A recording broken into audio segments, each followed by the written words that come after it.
একটা নতুন জীবনে প্রবেশ করে আমি যা পেলাম তার কিচ্ছু আমি চাই না।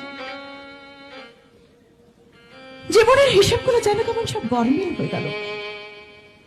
চাকরিটার জন্য ভাইয়ের অসহায় মুখ, মা বাবার করুণ আর্তি, তাই তাই এক প্রকার বাধ্য হয়ে আমি কিন্তু এখন সারাটা জীবন আমাকে ফল ভোগ করে যেতে হবে। আচ্ছা আচ্ছা, একজন ডাক্তার বাবু হয়ে যেরকম ব্যক্তিত্বহীন হবে সেটা আমি ভাববো কিভাবে? তুমি যাই ভাবো না কেন অগ্নিমিত্রা, আজ আমি তোমাকে কয়েকটি জরুরি কথা জানিয়ে দিতে বাধ্য হচ্ছি। আমার মনে হয় বাবা যেটা আপনি আমায় জানাতে চাইছেন সেটা আমি আগে থেকেই জানি। না, জানো না। জানলে তুমি এতদিন এই বাবা শব্দটার পরিবর্তে ড্যাড ব্যবহার করতে।